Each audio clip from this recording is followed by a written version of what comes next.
We're going to do a quick activity together. So you need something to write with or on. You're going to write a total of 4 letters. So this is just to kind of introduce the how the escape room works. So, detectives, we have a mystery on our hands. A valuable piece of information has gone missing. It's up to you to get it back only by unlocking all. It says all 4 locks. That's really should be 9. Maybe that is a 9. I don't know. But in our case, it's just 1. Okay. The only way to solve the mystery is by answering a series of clues correctly. Each puzzle will bring you one step closer to uncovering the truth, but beware, wrong answers may lead you down the wrong path. Can you unlock all the clues? I can't see after that. Okay. Don't. What would happen if this was in the classroom, like for your TpT resource, so you can explain it to the people buying it? We would have these locks like this that were printed, and the kids could write the answers on the screen. So puzzle one, if they think the answer's A, they'd write it here, and B, I said write it on the screen, write it on the lock on their paper in front of them, or if they're working in a group, or however we want to do it. Maybe it's just a digital and they're just writing it on a sheet of paper like we're doing. Anyways, there's going to be 4 puzzles or 4 questions, and you're going to write the answers here A, B, C, D. Obviously, you're just writing A, B, C, D on your paper. First question. What year did TPT start? A, 2003, B, 2006, C, 2010, D, 2015. Question 2. Who founded TPT? Paul Edelman, Beth Newingham, Ryan Cruz, Chris Skierski. Puzzle 3. Amplify, this membership, has courses on all the following except Pinterest, copywriting, product creation, Instagram. How long has Amplify, this membership, been running? A, 1 year, B, 2 years, C, 4 years, D, 100. So now on the screen, you should see an image. I don't want to give it away. And you're going to have to turn those 4 letters into 4 numbers. So what are your 4 numbers? So you're going to type your answer in here, and it's going to tell you whether or not you got it right. Let's go through it together. Hold on. What year did TPT start? Who knows? 2006. 2003. Oh, close. Wow. 2006. Letter B. Thank you for guessing. B. Who founded TPT? Does anybody know? D. Coleman. It was not me. Good guess. It was Paul. Yes, good job, Denise. It was Paul Edelman. A. So you should have B, A. Amplify has courses on everything except what? Lynette, I know you know. I was thinking D. It is D, Instagram. We don't have a course on Instagram And yet. I was like baffled. I was like, really? We don't have it. Hmm. We've got some trainings on But it, but no courses. mm, All right. So you should have, what was that, D? So was it B, hmm A, D? So bad. All right. How long has Amplify been running? Who knows? 100 years. It is? No. Before the internet. I Letter put Before the C. four. internet. Yeah, good. Yeah, you should know, right? You were here. Okay. So letter C, 4 years. So BADC. So you're going to come here. The B is 5. The A is Mm. 1. The D is 10. So 5, 1, 10, 9. Then when you type it in here, 5, 1, 10, Escaped. 9. That means I get to leave the next staff meeting early, right? Yeah. Oops, I didn't type my name. Oh, that's a great idea. That was brilliant. Yay, you did it. I did all of that with you guys just so you could see how it works practically, so that when we make it, it's going to make sense in your head as you're doing it. Okay, so the template I'm giving you has 9 different puzzles. So here are the different puzzles. One is the clock. One is this pattern recognition. So they have to recognize the shape, the next shape in the sequence, and then that corresponds to a number. So for like this first one, you see it's in the first one, it's on the left one, there's the bottom one, so the last one would be on the right. So the first number would be the 4. The third, I'm not going to go through all of them, but the third one is a little code that you have to crack, a puzzle kind of thing. Same thing here. One of these, I like this one where you just follow the line. It's really hard. But you know that it's good for any age. One of those pattern games. I don't know what those are called. Um, oh, this one's really cool. It's a riddle, and you have to figure out. There's numbers in it. Okay, there's a few more. Um, just a trivia hieroglyphics where you have to figure out something. Oh yeah, you have to spell it. It spells a letter, so it'll spell like 8 and 5 or something. Okay, so those are the 9 different puzzles.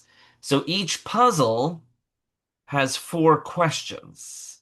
Okay, so we're gonna come up with 36 questions for our um, escape room. Now, you don't actually have to do 36. You can just do 4 like I did. You can do 16 and just do the first 4 puzzles and delete the rest. It's fine, whatever you want to do. But pick a multiple of 4. And they do need to be multiple choice. Remember, Denise, when we did the color by numbers last month, we could get away with not doing multiple choice. I don't know how to do it that's not a multiple choice. Okay. It doesn't have to be a word problem. I closed that page. But you're gonna edit this side over. Oh, you can't see it. This side over here. So you could put an image there, like if you're for math teachers or science teachers, we could do a diagram or a graph. Like I could do a triangle, for Pythagorean theorem, and I could have 3, 4, and letter A and solve for A, and these are different numbers over here. So don't feel constrained to only do word problems.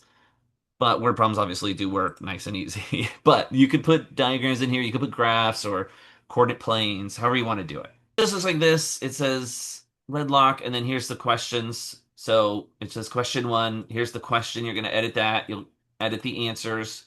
Keep the word red lock. And then the locks look like this.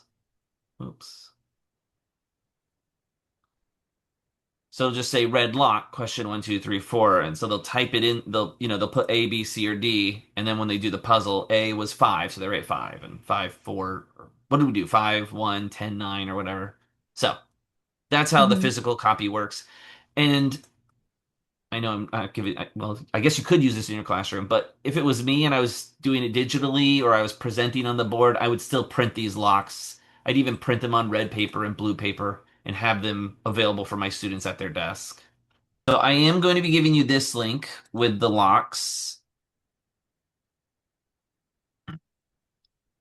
And so you can share that as part of your download. You could just share make it shareable as a view only. And I would also download it as a PDF, put both in there, or just the PDF. And also, you also have the answer key. So the physical copy comes with the answer key. Again, there's nothing for you to edit on this because it's always the same. So this is already done for you to include in your digital download. So most of the work's done for you. You've just got to come up with the questions that match your subject area or your skill or topic. Okay, I'm also going to be giving you guys this, the Google form that you're going to share with your teachers. If you've never done a Google form, you hit publish, and then, oh, this is the publish link. You actually want to share. Which one do we want to use? I think it's this one.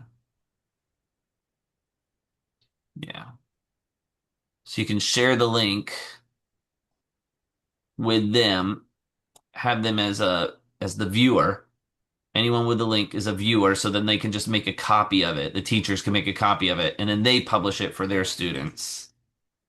And it'll work just like it worked when we did it, except this one has all 10. And again, it's already pre-formatted. So see, it has the right answers already embedded. It tells you that if they get it wrong, it will say this, try again. If they get it right, it'll push them to the next section. So this is already all formatted for you. The top is done. I don't know why I wrote puzzle 1. That's weird. But anyways, this is done for you. Okay, so I'll give you this link at the end. I don't want you to worry about it right now, but it already looks pretty. It's got the images. We already have our cover images and our thumbnails. So here's the cover image I've made for you. Of course, you don't have to use it. It's fine. I will warn you, this font here for Escape Room, sometimes when you download it, it gets pushed up like it moves. It's really weird. So I love this font for this product. That's why I've left it there despite its difficulties. But if you notice when you download the image, the font's all over the place. I'm sorry. Okay, and here's the thumbnail images. They're not the best, I'm not gonna lie, but at least they'll get you started. As you can see, they're just screenshots of things and they some words. For our new people, something we emphasize with our preview images. Am I saying it right? Is it thumbnails? What is it? Nails. Thumbnails. Thank you. I always say preview images, and that's not right. Is that we show and we tell. So we show off part of it, and then we explain the benefits, Tori.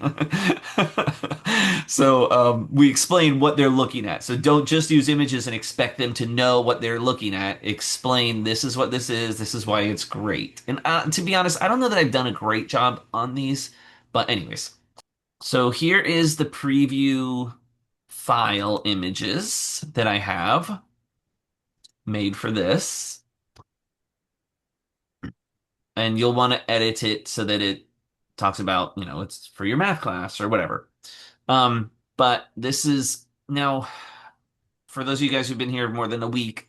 Remember, I no longer use the preview file images like this. This looks like I don't know, I now use the longer presentation format. But this is still works. It's not bad. So here's the preview files. And again, you could use these as your thumbnail images too. But I'm going to give that to you now.